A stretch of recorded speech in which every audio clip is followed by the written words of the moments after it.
Hello, I'm Haider, and today I'm going to interview two people, and they are both authors, but they are from different time. So welcome John Stenbeck and Sir Walter Scott. Sit down, gentlemen. Oh, thank you, thank you. Thanks. Very nice to meet you. Yes. And very nice to meet you too. See? So, how are you today, gentlemen? Yeah, I'm feeling nice. Okay. Had a bit cold, so Yeah, late I night got- yesterday.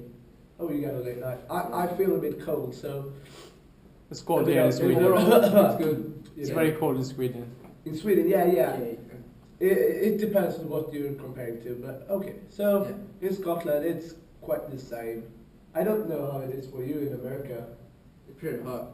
Pretty Especially hot. in California, yeah. Oh, so you're from California? Yeah. No, I know. Yeah.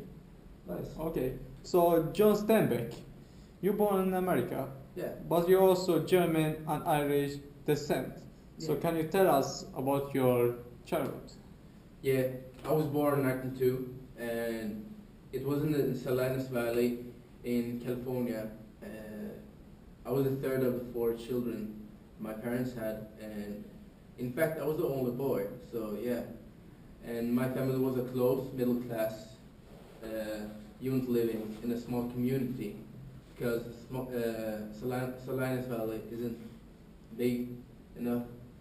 Yeah, and later on I moved on to New York, so it's quite small to me. Yeah, but yeah, and what more could I tell? And I began writing when I first received my first book. It was called Mallory's Morte, the author, which proved to be one of the biggest influences in my literary career. And yeah. Okay, very good. So about you, Sir Walter Scott, Yeah. you are from Scotland Yeah. and you had 12 brothers and sisters. I. So I'm going to ask you the same question. Tell us about your childhood. Yeah, as you already told, I'm from Scotland. Basically, I was born in Edinburgh, and I came to the world as the ninth kid of everyone in the family. And as you already told, we're 12 kids in the family, so we're quite a big family. I started my education at Edinburgh High School, and after that I moved on to Edinburgh University, where I studied some juridic. I became a lawyer in 1792 and continued until 1799, when I became vice sheriff. Okay. At Christmas Eve, 1797, I married my wife, Margaret, and we got 4 kids, 2 sons and 2 daughters together. And we lived together as long as we could, but in 1826, my wife, Margaret, she died, and apparently it was a very sad day for me, so Yeah. I didn't know what to do in that part. Very So sad. it was a very big happening in my life. There was a good memory. Yeah. Okay, so we're gonna take a break now. See you after the commercial.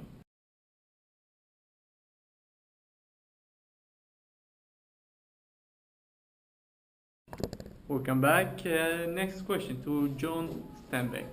Your first novel, Cup of Gold, published in 1929, is based on the life and death of writer Henry Morgan.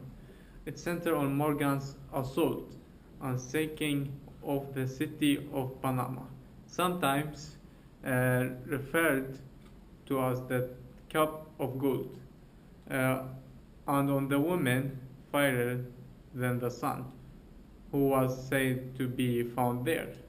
The novel failed. How did you move on? However, in that time, I didn't have my financial independence through writing until I got it in 1935, when I published my second novel called Tortilla Flat, and which was a novel who was initially rejected by several publishers, and I didn't get sad because of it. So, but this Tortilla Flat novel it's about lives of Parsanos and M Dash, and they were Mexican, and one of them is Indian, and Caucasian, mixed people by M Dash who lived in Monterrey. And in 1937, I published Of Mice and Men, which got a huge success around the world. I actually read it. It was very good novel. Yeah, thank you. Yeah. So it was a. Yes. Was it all? Next. Yeah. I also think that the book Of Mice and Men is a very good novel. Thank you. You made it very good. Thank you. I also made a movie to it, so.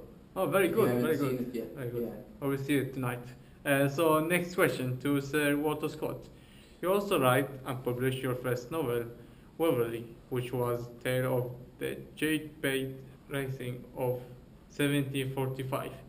What did you after the novel? Can you tell us? Yeah. Can you tell us? As I don't think that you know, I made not all of them, but the first of my novels was anonymous, so I didn't write my own name on it. But that book I made in 1815, I think.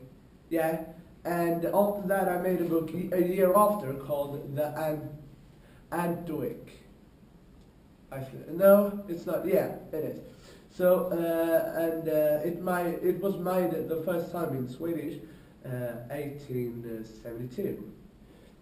After that, I moved on and made another book the year after that. So apparently, I made a book every year until like 1820 or something, I think. So I made whole 20 books in 5 years. So the years after I made like 2 or 3 books or more in 1 year. So 1817 I made Rob Roy. Bob Ray. Rob Roy. Okay. The name is actually Rob Roy. It's also on the same on Swedish. Yeah, it's the same on Swedish. I don't know if you have read it. Yeah, I will try. Yeah, you will try. So that I think I don't have to tell you more about that, but all of these books I made very anonymous. So Okay. I didn't write my own name because I didn't think it was good.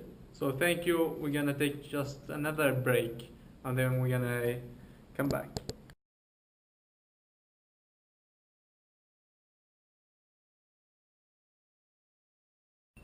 Welcome back, gentlemen. Thank you. Hi there. Thank you. Let's move to next question. John Stenbeck, can you tell us about the World War II, please? Yeah, in 1943, I served as a World War correspondent, and I accompanied with the commando raids of the Douglas Fairbanks Junior's Beach Jumpers program, which launched small unit diversions and separations against German hurled islands in the Mediterranean. Oh yeah. And in 1947, I made my first trip to Soviet Union. This one with renowned photographer Robert Capa. So he went around and took some pictures and stuff. And we actually visited Moscow, Kiev, Tbilisi, Batumi and Stalingrad. And actually we became some of the first Westerners to visit many parts of the USSR since the Communist Revolution. And actually I have a book about it. It's about my experiences and stuff. It's called The Russian Journal. So if you want to read it or something, you can just borrow it from nearest place around. I'm gonna stop you there because we don't have so much time. Okay. So we're gonna take one more question. Do you Last- have enough time for me to talk a little Yeah, bit well, about how- the romantic age? Yeah, we're gonna ask you about the romantic age. So Yeah. Scott. Yeah, I thought that you should ask me about that, but yeah. So the romantic age is it's quite simple. You can nearly hear it, and I can tell you about it. So it was very emotional, very much feelings, and not just good feelings about love and that kind of stuff. So you got those feelings about hate and death and all that. You know, as once I read a book or something. It was in a newspaper. It was very heroic and so much death inside of just one little article. So I thought the romantic age, it's about what it says. So it was very romantic and very much feelings and emotional, but not just good feelings. It was bad feelings too. So that's supposed everything I can tell you. And if I compare it to you, it's Yeah. you wrote about like wars and that kind Yeah, of stuff. definitely. Yeah. And I wrote about feelings.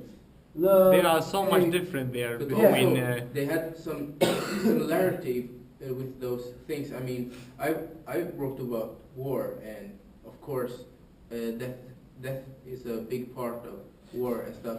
And Yeah. That's and very later emotional. that- Yeah, that's very much feelings, and you can like make it romantic. But yeah, you know, the Jews and one German fell in love. That's romantic, right? Yeah, So definitely. that could be a romantic age, but it's not the same because it was like a decade between those two.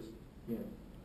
Okay, we have to stop there because the time over. So thank you, gentlemen, for your time, and have a nice day. Thank you. Thank you. Thank you. Nice to Thank you. Pleasure. Thank you. Goodbye. Goodbye.